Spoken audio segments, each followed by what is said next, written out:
Special guest who helped save the house for the nation.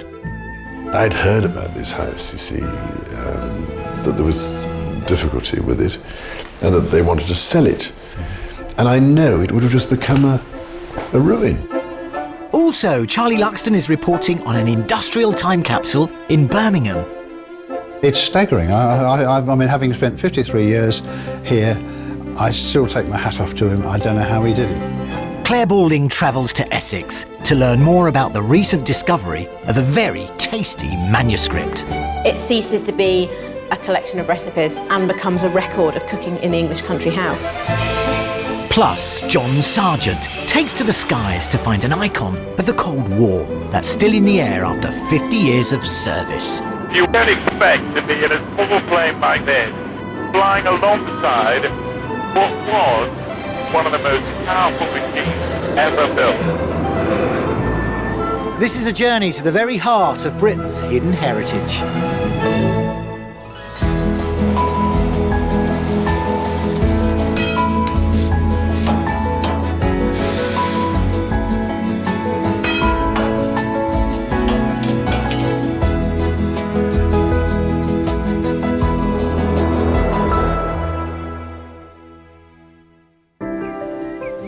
Sitting over the River Lugar in East Ayrshire, this picturesque Georgian bridge gives you an indication that somewhere along this unassuming cart track, you're going to find something simply magical and quite special.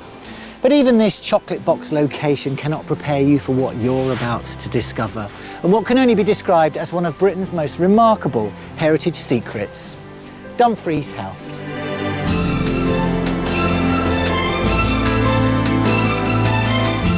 Nestling in the southwest corner of Scotland, this is surely one of the most elegant country houses in Britain.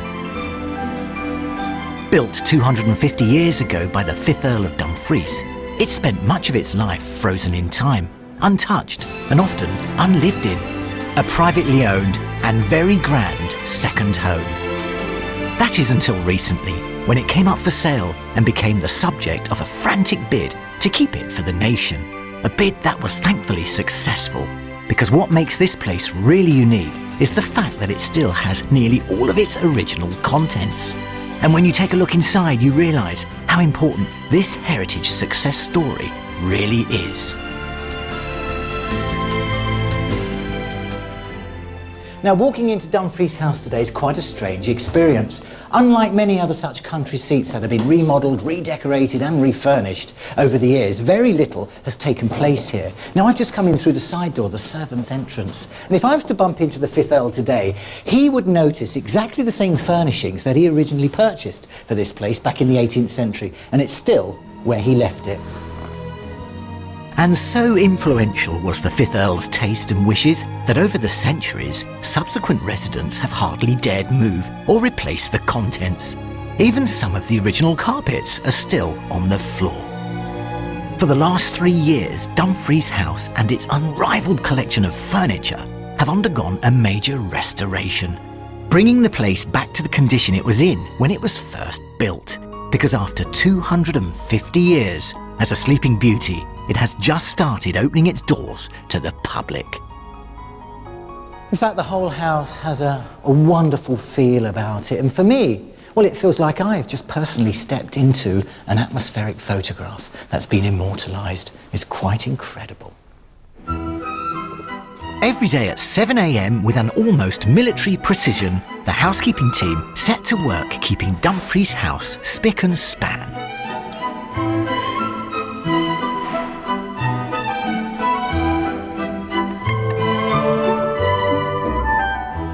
Now, here's a sound. You don't hear that often.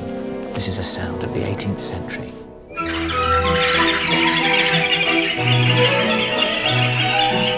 The whole house would have woken up to this sound. But the immaculate condition of the interiors is more than just the result of a daily cleaning routine. How has the house managed to stay in such good condition over the last 250 years? The house was built for William Crichton Dalrymple, the 5th Earl of Dumfries, a great military man himself. widowed in 1755 and lavishly furnished Dumfries House, plain and simply to lure another lady here to the estate. Sadly, he died in 1768. The house was then later passed on to his nephew, Patrick VI, Earl of Dumfries, who lived at Dumfries House for a further 35 years. Yeah. I have to But say. it really didn't have an awful lot of wear and tear, basically. Not at all. No, not at all. Not daily use. No, in the part of the 19th century, the early part, the house was entrusted to 311 servants under the direct charge of a very formidable housekeeper. Right. And a fire was to be lit in every room during the winter months, and the windows were opened in every fair day. Mary, what we're going to do now is we're going to set this table, and first of all we're going to place the pan in the center, just get it really bang in the middle. Okay. That's pretty good, in line with the chandelier, yes? Okay. Ever so slightly towards you. Me? Just, yes? For much of its history, the skeleton staff of Dumfries House kept the place in constant readiness for the return of a family. But as it turned out, it was rarely actually lived in, although to this very day the staff have been regimental about the daily maintenance of this 18th century time capsule, going to painstaking efforts to preserve its priceless contents. Well, the whole house is coming to life. The smell of fresh flowers in the reception area. Everybody knows what they have to do, and they do it with pride and passion.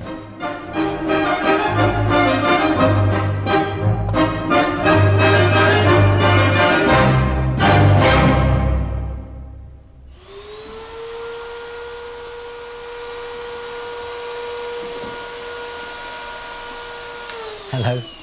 Sorry to stop your working. There's a lot of rooms to hoover, and you're not just hoovering the floors, are you? It's the furniture as well. All the gilding? Yes. Have you ever hoovered up any important part of the carving? Has anything broken off? I guess that's why. Yeah, this would catch anything that was to come off the gilding, would catch in the muslin. So we're just getting purely dust in there, so. Gosh. Special dish. So how long will that console table take to do? There's a lot of work. Take a week. Yes. Take a week. One week cleaning this. Yeah. You want to have a go?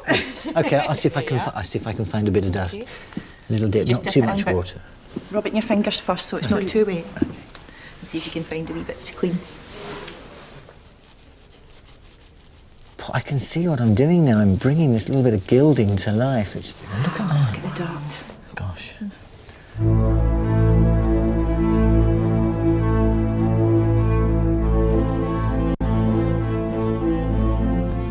It's absolutely remarkable that this house and its contents have stayed virtually untouched for 2.5 centuries. But it could have been a very different story. Only until recently, this little bit of our heritage could have been lost to the nation forever.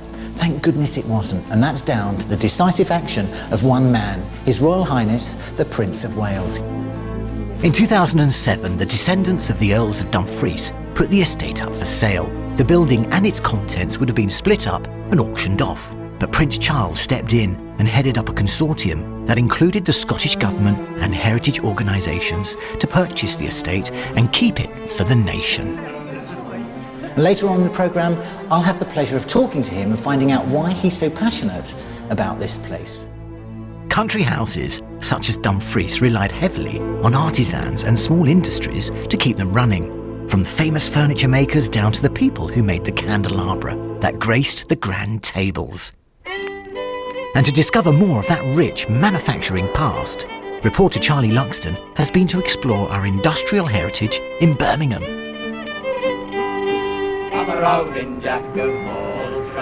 I've come to the old cobbled lanes of Birmingham's jewellery quarter in search of an incredible piece of our history.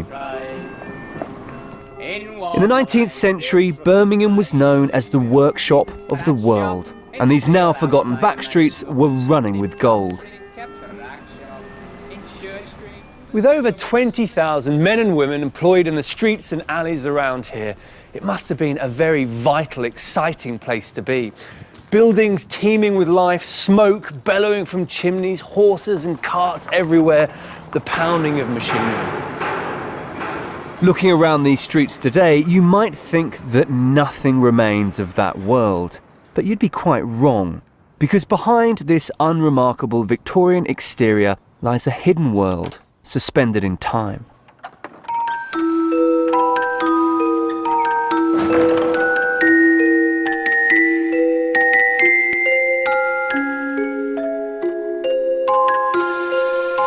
And it was into this hectic industrial world that 19th century metalworker Jenkin William Evans arrived. And he had good timing. The jewellery quarter was booming, workshops were springing up all over the place. Kitchen tables were being turned into workbenches, garden sheds into factories, and Jenkin wanted some of the action. He started producing silver plate tableware as fast as his workers could make it. His inventions and tools were passed from father to son until the factory finally closed its doors in 2008. But in truth, it's hard to imagine that it would have looked much different in the 19th century.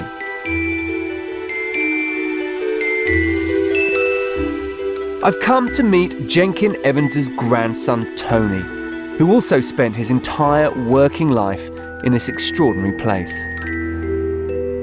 So what exactly did you make here? We made items for a high-quality table. Things like sauce boats, sugar casters, candlesticks, candelabra.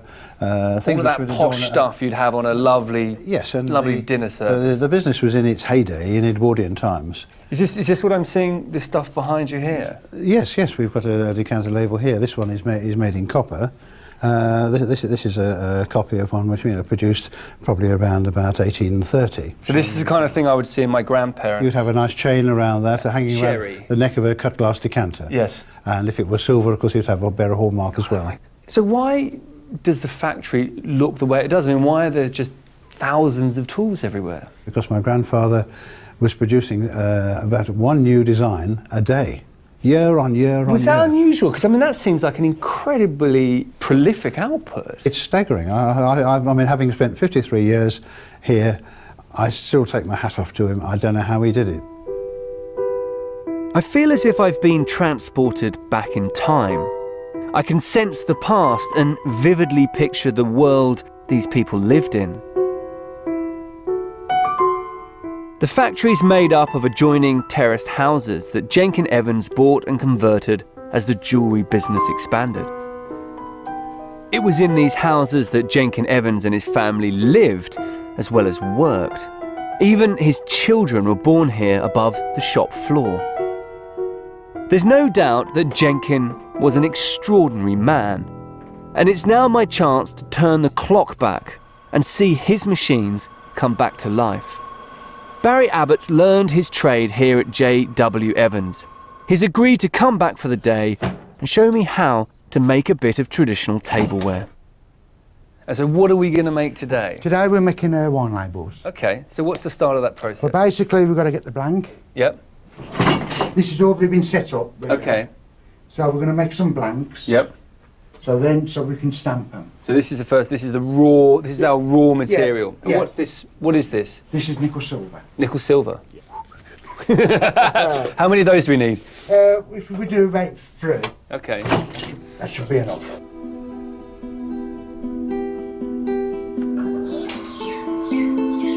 Barry spent 25 years working as a stamper here at J.W. Evans. The real skill, he says, is setting these great hammers just right, so when they crash into the precious metal, the connection with the carefully carved image on the die is true. Now I'm just going to make sure the hammer's all right. And so that's so easy because that belt is being lifted by this wheel. That's right, yeah. That feels like it weighs a couple of kilos, but I mean, how much does that weigh? I would say about 250 kilos. Really? Yeah. But from the top to the bottom when it's the blow, it's about 2 ton. So that's just had 2 ton of pressure banging onto it. So is this the last stage of the process? Yeah, this is the last part I would do. This is what we're going to do now. We're going to clip it. Okay. We're going to take all the scrap away. So what we do, we put it into the tool. So and there you are. Well, what we've got to do to it now, it's got to be pierced, then it's got to be polished, then it's got to be plated, and obviously put the chain on, and that's finished. And then it can go and hang in somebody's front room? Yeah. Must take you back to being a young man. Yeah. Well, thanks, Oliver. Do you mind if I keep that as a souvenir? No, by all means. That's very kind. Yeah, right. That's really interesting. Thank you very much. Thank you. Barry represents the past for J.W. Evans, but the future of this extraordinary place is now being conserved with just as much love and attention as he put into the silver work that he made. Because English Heritage are undertaking a restoration project here that's groundbreaking. Restoration expert Alex Carrington has been working here for months. Her aim is to capture the building at the moment the machines fell silent. So when English Heritage open the doors once more, people will get a true picture of what life was really like at J.W. Evans. There's a certain amount of first aid work required, which in some cases is all the minimum you need to do, and in other places decisions have to be made, how far to go. What you keep, what you get rid of. Because you're preserving a moment in time, and it's almost as if somebody has left, they've just put their tools down and gone, you would lose that charm where things live, you disturb the dust, because a lot of the dust and dirt is being kept here. Even the cobwebs are being kept here. So you're preserving all that. In Church Street was a silversmith, in Livery Street made split rings, in Charles Street was a cockmaker. So much of our industrial heritage is gone, and it's easy to understand why. Industry is all about progress, evolving, moving forward. And that is what makes this place so special and unique. It really is the most amazing little time capsule that allows you to travel back 100 years to visit a world that's been lost forever.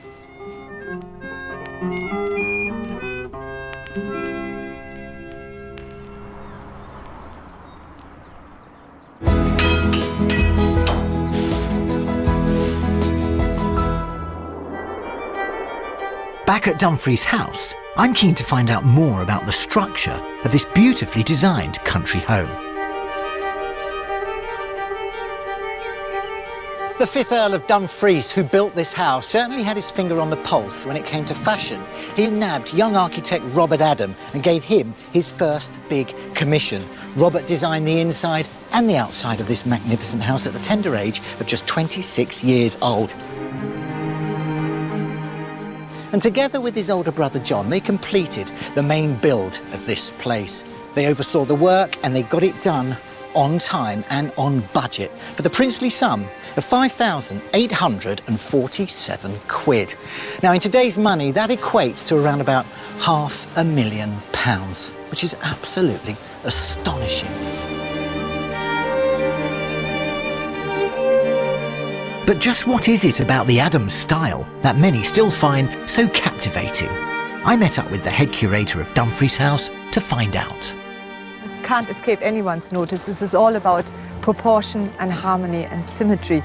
And in fact, if you look at the plan itself, you could literally draw a line in the middle, fold it over, and the two halves would be completely identical. It's beautiful. It's absolutely beautiful. This local stone has weathered so beautifully. It's amazing. It's softened, especially in this light with the sun on it. It's remarkable. Yeah, consider 250 years of Scottish weather, wind and rain. This is facing south, so it gets a good beating. It gets the sun, it does get a good beating, doesn't it? But I tell you what, it looks absolutely beautiful. I can't believe how tight those joints are.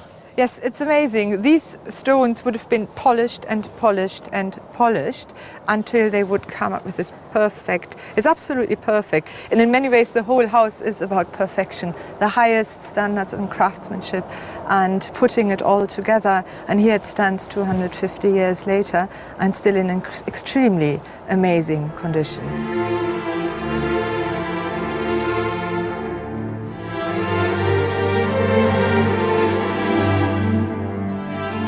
Dumfries House itself may look almost exactly as it did when first finished, but restoration work on the estate is a never-ending challenge.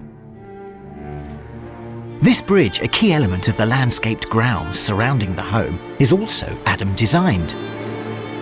But the ravages of time have taken their toll. It's currently being surveyed to find out just how much work is required to bring it back to its original glory. I think, Darren, we'd have to take some stones out. The only way we're going to prove that is to remove some stones to see what the actual check on the stone was. Yeah. Because it's certainly not obvious. No, it may have been... Stones are very heavily weathered on the edge. very much. This is quite interesting. There's a site meeting on the There's so bridge much. with a surveyor, a member of the trust, and a stonemason on site, talking about the weather, the damage, and the repair and what has to be done. That stone doesn't weather well, which is why we've lost these corners here. You can see it's not too bad up here where it's been protected by the weather, but here where it's been exposed, it's lost the sharp edges. Hello, sorry to interrupt. Hello, Emma. Hi there. There's a bit of heated debate going on about the bridge here. Is there much work needed to be done? A lot. Yeah. Really? Both from an aesthetic point of view and from a structural and best practice point of view, to remove the cement, and there's cement here going from early cements right through to modern cement. It all needs to come off and a traditional lime mortar put in. Dismantling the bridge to replace the ageing cement with traditional lime mortar and incorporate newly cut sandstone blocks will cost Dumfries House Trust somewhere in the region of £1 million.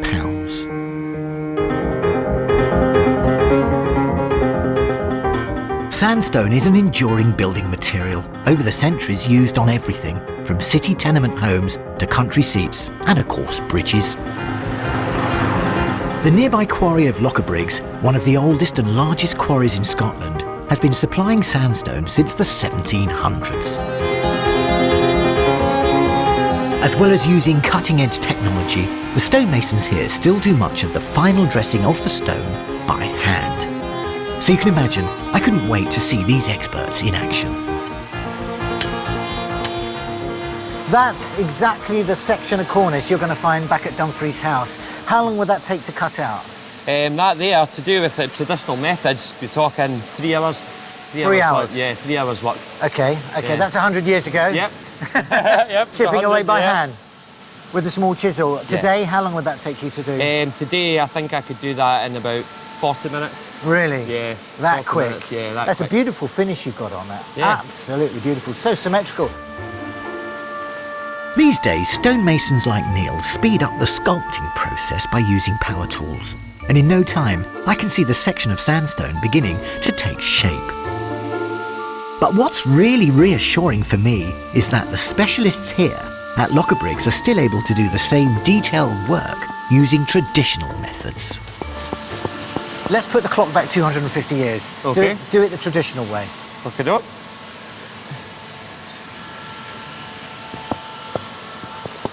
It's like working with a piece of wood. You follow the grain so it doesn't split along. Yeah, it's much the same. Yeah, it's much the same. Is this a skill that's dying out? Yes, it is, I'm afraid. Well, if you think of the amount of people that work here today, we have 3 stonemasons on site, and there used to be, say, out of 250 would be stonemasons. Can I have a little go? Yeah, of course you can. I mean, this is very enjoyable to work on. If I was standing here trying to cut some granite, would I be struggling right now? You'd be here for about 2 weeks. In the 1750s, hand carving an ornate cornice like this would have taken 3 hours. I wonder how long it would take me. And I guess there's not a lot of wastage either, is there? No, not particularly, no. But that's thoroughly satisfying, really, really satisfying. It's not until you start to have a go at cutting a bit of stone yourself that you realise how tricky it really is, making that incredible facade at Dumfries House all the more impressive.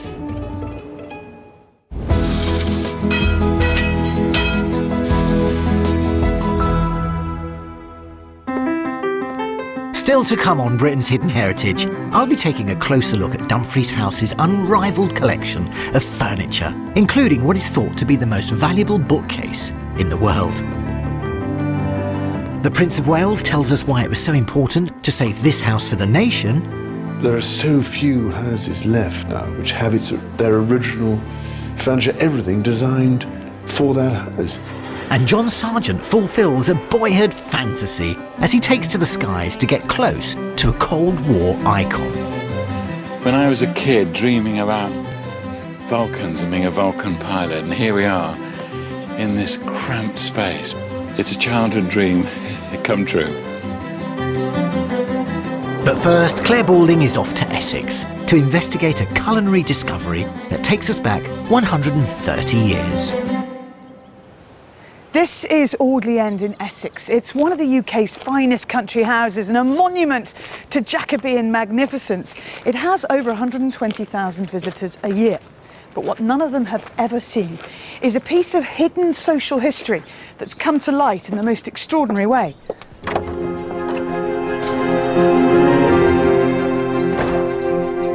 This breathtaking home has a rich history, stretching right back to the 16th century. During its lifetime, the site has been a monastery and royal residence. But the discovery I'm here to learn about relates to the 1880s, when Audley End was lived in by the 5th Baron Braybrooke and his clan. The Braybrooks were an important landowning aristocratic family of the late Victorian era. They were also well-known socialites who loved to entertain. When a historic gem was recently unearthed, shining a light into how this upper-class family wined, dined and socialised, I just had to investigate. But the secret I'm searching for isn't to be found in any of Audley End's stately rooms or in this imposing great hall. It's to be found in the kitchen, the heart of every home. The discovery is a collection of Victorian recipes that were written in the 1880s. The author was one Avis Crocombe, the cook who prepared the finest foods for the family upstairs.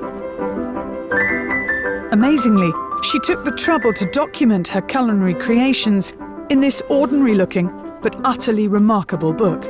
But historians at Audley End were unaware of its existence until 3 years ago. So, Annie, how was this book discovered? We had a phone call from a gentleman called Bob Stride, who is descended from Avis Crocombe's husband's brother. And he rang us up one day, said he had this cookbook. It had Avis Crocombe Audley End written in the front of it, and were we interested? And on further investigation, we realised what it was. And once the screaming in delight had died down, we obviously accepted it with just... It was a mind-boggling moment, actually, when we just thought, how could this happen? This is brilliant. Because we know who used it, we know where it came from, we know where Avis Crocombe was cooking, that makes it really important. It ceases to be a collection of recipes and becomes a record of cooking in the English country house. This handwritten leather-bound manuscript was brought in 2008, contained within it nearly 150 examples of the dishes created by Avis for the Braybrooks' many banquets. And it's all handwritten, obviously, sort of faded to brown if it ever started off as black. And written almost like a mini essay. You know, you're used to seeing recipes done with measurements at the top and exactly what one needs for the ingredients, and then a description of how it's done. Cookbooks at this time didn't usually have ingredients. You'll see at the end there are some recipes in different handwriting, which are probably either sort of interwar or possibly just after the Second World War, and they are much more what we would think of as conventional recipes, so they have the ingredients listed first and then the methodology. As cook, Avis Crocombe would have been an important person in the running of Audley End.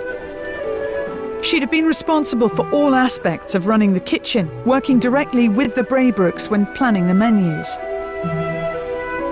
She is able to do the accounts for the kitchen. She not only knows cooking, she knows preserving, she knows how to run a household. She is somebody who today would be regarded as a ferocious businesswoman. So the responsibilities for a cook in a large country home in the 19th century included more than simply looking after the food. Her scullery maid is 17, her oldest kitchen maid is 25, so she's looking after an entire kitchen full of hormonal young women whose only thought, in some cases, is to get married. So she's also having to look after, almost be a sort of dormitory mistress, if you like, for a lot of young girls under her charge who left home when they were 13. To help me get a taste for the 1880s, Annie's preparing a variety of sumptuous dishes for me to sample, all made following the recipes exactly as laid out in Avis Crocombe's cookbook. Among the delights will be gâteau de pomme, made with nonsuch apples grown on the estate. And according to Avis, these should be stirred without quitting it until it forms a very thick and dry marmalade. We'll also be sampling Windsor sandwiches with ox tongue filling, not so fashionable nowadays, can't think why, and almondine cake, which, going by the recipe, should be filled with apricot jam or whipped cream or fruit, according to taste. Before I'm let loose on her creations, I want to learn more about the eating habits of such a large and affluent household. Lucky for me, a daily account exists detailing every meal eaten at Audley End.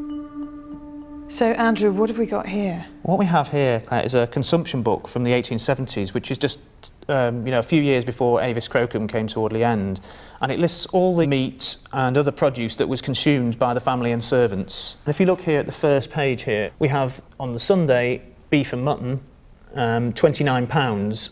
And they're having two different meats a day, beef and mutton or beef and pork, and then you've got hares, rabbits, pheasants, partridges, turkey, chicken, all the rest, ducks. You would have had all the main courses, of which there would be several at the same time. So it was very different than the sort of table used to today, where you get brought different courses one after the other. It was a case of everything there at the same time. The 5th Baron Braybrooke and his family clearly loved putting the skills of cooks like Avis to good use, holding frequent banquets for their aristocratic friends. The Audley End archives demonstrate just how extravagant these feasts were, detailing not only the sheer quantity of food consumed at the house, but also the enormous number of diners. For instance, we have here 17 family and visitors, 32 servants. That's because a lot of the guests would have brought their own servants with them. So it's not the family's servants, it's the servants of the visiting guests, because they would have brought their footman with them, they might have brought a valet or whatever to care for them, the ladies would have brought their ladies' maids, so it would have been extra servants at the table. So the servants are presumably being fed the same food, I mean, from the kitchen gardens here? Yes, they are. I mean, they would have had similar types of food in terms of meat and vegetables, but just obviously dressed in different ways. They wouldn't have had the elaborate dishes that were provided for the main table. They would have had, probably as stews or broths. Audley End's meticulous records may tell us what produce was eaten here, but it's Avis's cookbook that allows me to discover how that food would have tasted. Annie has finished preparing her banquet of dishes from the recipe book, and joining me is Bob Stride, Avis Crocombe's great-great-grandnephew, and the person responsible for unearthing the cookbook. Is there any tea, Andrew? There is. Shall I do the honours? I'd love you to. Thank you very much. What we see in front of us now is bang on what was in Avis's cookbook. Yes, it is amazing, but I've never actually made anything from it. What else have you learnt about Avis? I found that she actually married my great-great-uncle in 1884, and they then left the estate and took up a residence in London and started a boarding house. So they left behind this sort of domestic life. And the other thing that strikes me about the book, Bob, is there's something that may not have made much of you taking it to auction, didn't have any monetary value, but put it here in the place where it should be, create the food that Avis was creating, and you have something that is real history. And this is living history. This is authentic, tangible, Yes, I agree, yes. And I must admit, we were very overwhelmed by the reception that we had for it right from the start.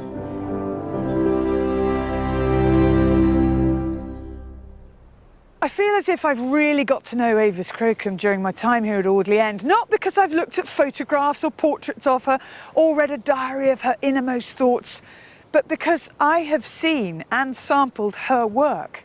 Her recipe book and her food are her hidden heritage.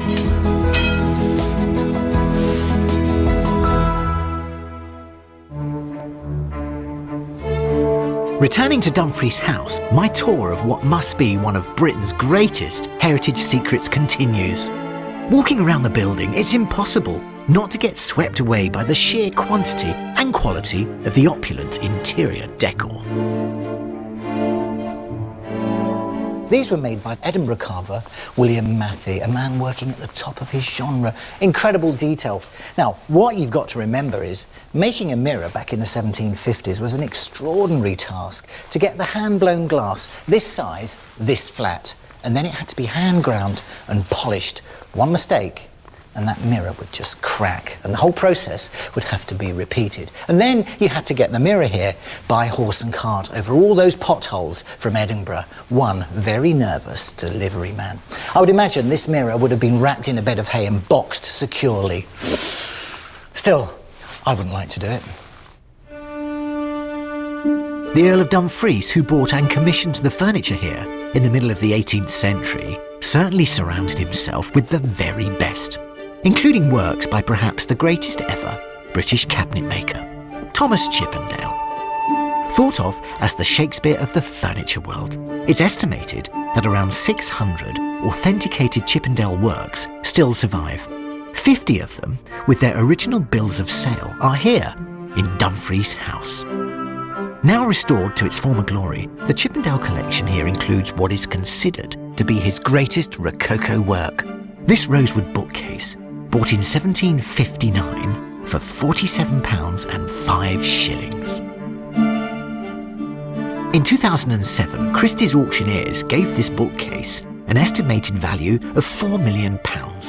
Had it gone up for sale, it's thought it would have trebled that amount, which would make it one of the most valuable pieces of furniture in the world. I met up with the man given the daunting task of conserving this priceless artefact. James, this is fabulous. Is this the most important piece you've ever worked on?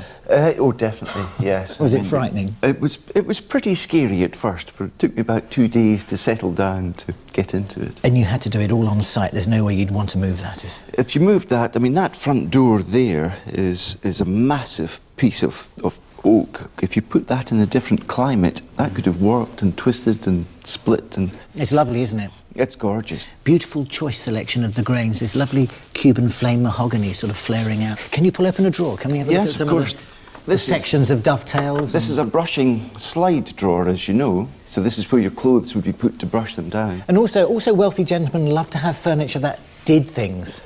That's things true. Came out, you know, full front bureaus and all sorts of things, little secret drawers. Yep, that's exactly it. I mean, look at the action in that. That is as good as it was made 250 years ago. Slides perfectly. Absolutely gorgeous. And what about the carvings? I know you are a master carver. Well, one of the best in the business. I wouldn't go that far, but you are. You wouldn't be allowed to work on this otherwise. Well, that's true, I suppose. There's about 60 patches in the cornice. A lot. Of course, this I won't touch it because you don't want to touch the gold. But this piece of wood here, for instance, it's not thick enough. He's had to glue bits of wood on, and the bits that had been glued on dropped off and got lost. Up in the basket up there, there was an awful lot of leaves that stick out, which had got caught and broken off and disappeared. Well, I can't tell the difference between your work and... Well, there's some pretty massive bits of wood in there, I must admit. When Christie's came to the house to catalogue this piece of furniture, they implied this was possibly the most important piece of furniture they'd ever come across and the world's most expensive. Well, it's certainly... I mean, look at the size, it's tiny. Proportions are just right for any house. Proportions are gorgeous. You could buy that and move it to New York. That could have, right now, been sitting in a New York apartment. They could have spent £10 million buying it. It would be sitting over there. And what a massive cultural loss to Britain that would have been, and to this house, because made for here, belongs here, as everything does. Over the last 2 years, James has been responsible for conserving a number of the house's most important pieces. But he isn't the only expert helping to bring Dumfries' furniture back to its former glory. Among the many items in need of attention were a group of Chippendale chairs and a sofa. Each has been stripped back to the frame and reupholstered using as many of the original materials as possible, including the 250-year-old horsehair stuffing. Each chair took a 5-man team 40 hours to complete, and with an estimated value of more than £1 million each, you can understand why they were lavished with such care.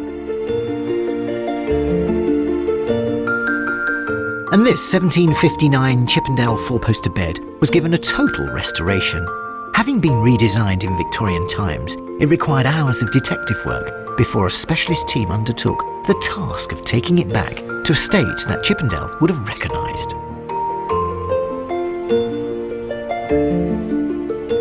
The silk was woven and hand-stitched using traditional methods, taking 15 people 880 hours to complete.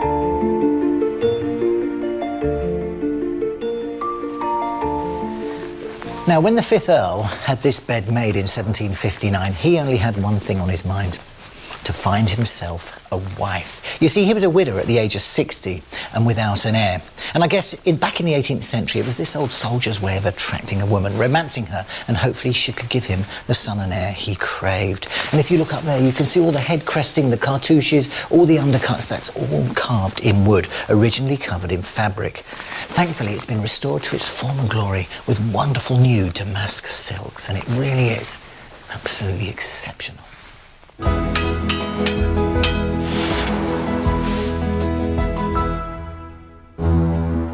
Now on Britain's Hidden Heritage, former political correspondent John Sargent reveals his personal passion for an iconic aeroplane that dates back to the Cold War.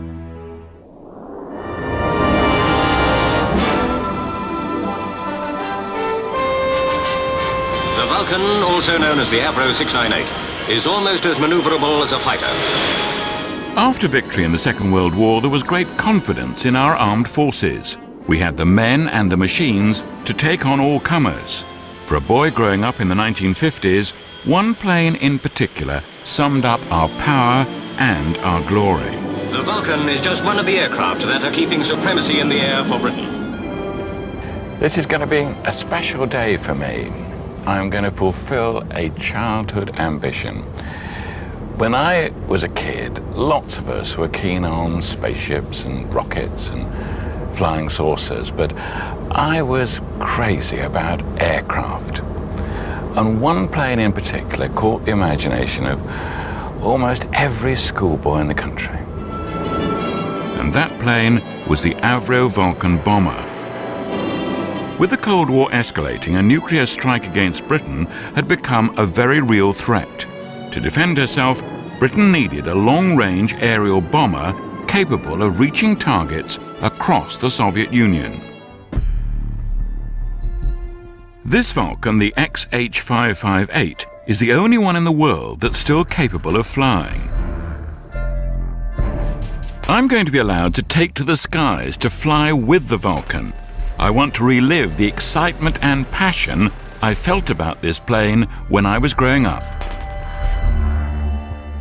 I'll be helped by a brilliant volunteer team who formed a charitable trust to save the plane and get it back into the air.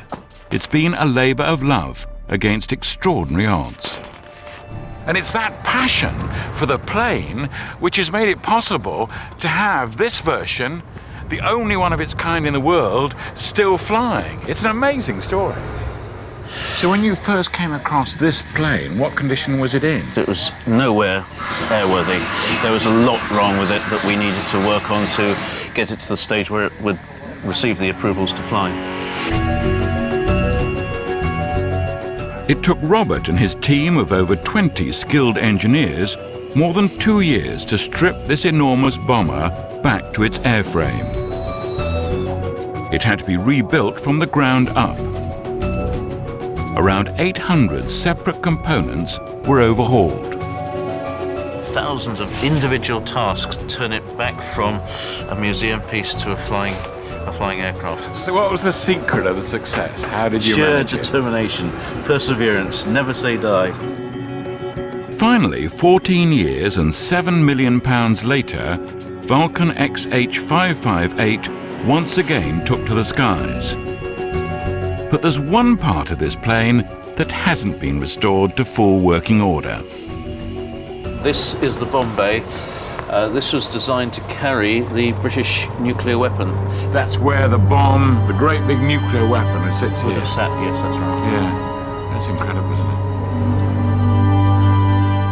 And there it is, the dark side of the Vulcan. The dream plane built to unleash a nightmare. The government has decided that in the present state of international tension, you should be told how best to protect yourselves from the dangerous effects of nuclear attack. From the 50s onwards, Britain feared a nuclear war with the Soviet bloc and was quick to develop a nuclear arsenal. You can greatly improve your protection for the first few hours when radiation is at its greatest intensity. It was the Vulcan that was designed to deliver this nuclear assault. But what was it like to be the pilot and have that responsibility? I'm meeting John Tye, who was ready to get airborne at a moment's notice and prepare for an attack. We would get the tannoy message, and the tannoy message would say, "Attention, attention, this is the bomber controller for one group only, readiness state 1-5. That meant we had 15 minutes to get airborne. And did you know at that point, once the tannoy went, did you know that it was a real alert, or did you think it was an exercise? We had no idea. So every time that the tannoy went, it could have been for real.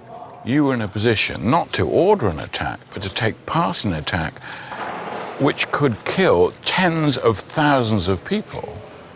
Yes, it was horrifying, but I used to think that only we would have to do it if we were attacked. Between 1957 and 1969, the Vulcan bomber and crewmen like John were primed to do their duty and retaliate. Thankfully, the attack never came, and John never dropped the bomb. But he did come face to face with the reality of this terrible responsibility some years later. My wife and myself were on holiday, and a young girl came to talk to me, and she said, "I noticed you were talking English, and I wanted to practice my English." So I said, "Where are you from?" And she said the name of this town in Russia. It was my primary target, and it rocked me back on my heels. I could not believe that here was a person from my primary target, which I thought was barracks, airfields. I never thought of it as people. And here you've got a beautiful young woman talking to you, and you suddenly realise, all these years later, you've got this lovely person who you might have obliterated. And that really shook me to the core. In 1969, the RAF handed over responsibility for the nuclear deterrent to the Navy's Polaris submarines. But this wasn't the end for the Vulcan. Instead, it was converted for use as a conventional bomber and played a pivotal role in 1982 during the Falklands War. Last night, 2 Vulcan bombers took off from Ayrshire. Their target, 3,500 miles away.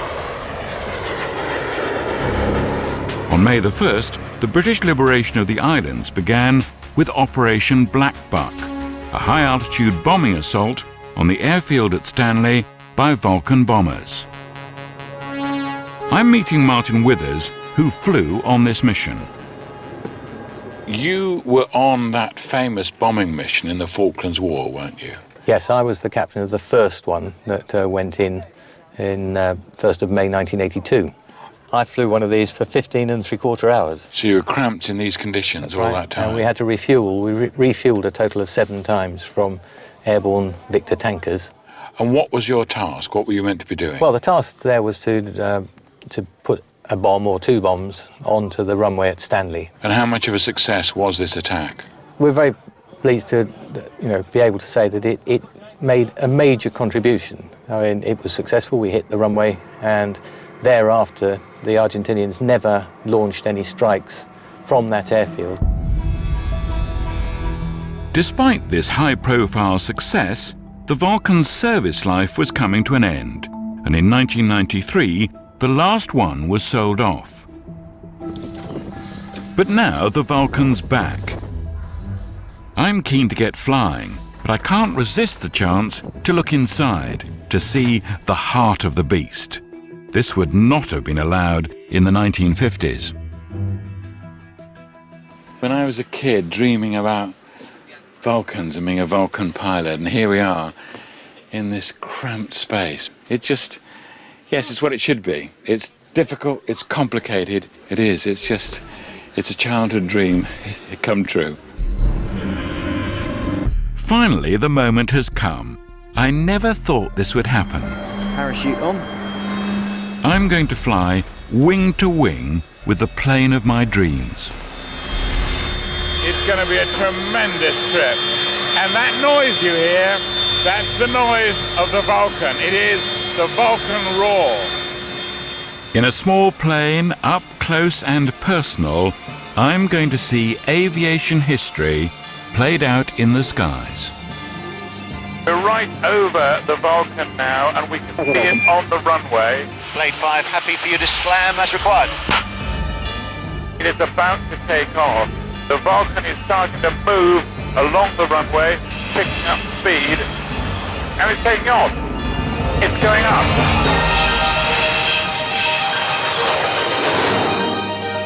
What a sight. What a wonderful sight it is. It's already starting to pull away. Vulcan, you are one noisy bird, but it's very beautiful. Contact Doncaster radar 126. Oh, that is amazing, and we're right ahead of the Vulcan, and we're seeing it. Oh, that is a wonderful sight. I know it's a cliche, but it is like a great big bird. And the camouflage works perfectly against the crisscross of the field. We're seeing the Vulcan in its natural habitat. We're now just below it, and we're looking up. We can read what it says on the front, and it's called the Spirit of Great Britain. This is one of the most amazing and most extraordinary aircraft in the world. It's an emotional moment in ordinary life. How would you ever see a plane like this? What a sight. Oh dear, look at that. Oh, that looks terrific.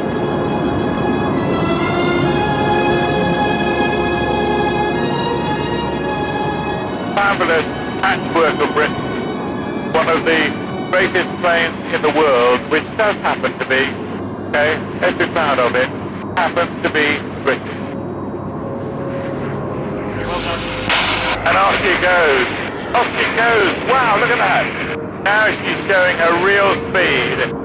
And we can see the Vulcan just roaring away from us, right up into the sky. What an amazing experience that was. You don't expect to be in a small plane like this, flying alongside what was one of the most powerful machines ever built. And it looked so beautiful.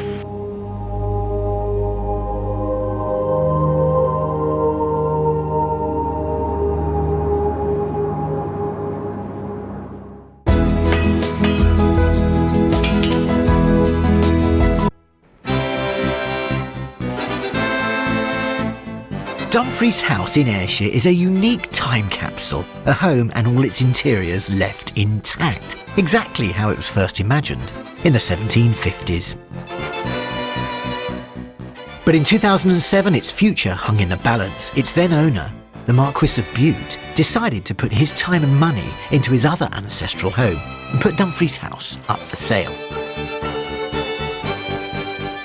This piece of Britain's hidden heritage was about to be lost until, that is, a very important benefactor stepped in. Hugely grateful. Thank you. Brilliant. Brilliant, brilliant. Your Royal Highness, thank you for talking to me today. I know you're a very busy man. No worries. Why is Dumfries House so special to you? But I'd heard about this house, you see, that there was difficulty with it, and that they wanted to sell it and find a solution, but unfortunately it didn't happen.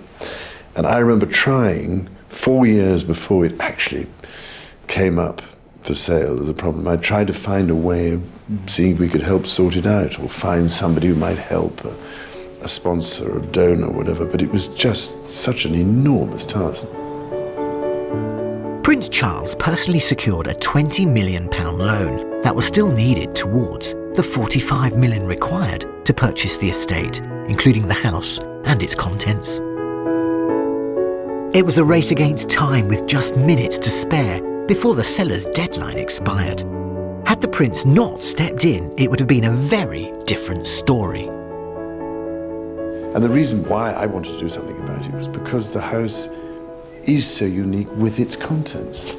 There are so few houses left now which have their original furniture, everything designed for that house. And of course by the great furniture makers, the Chippendale and the great Edinburgh makers, you know, Peter, Matthew and Brodie. I mean, extraordinary to have that, and still in situ.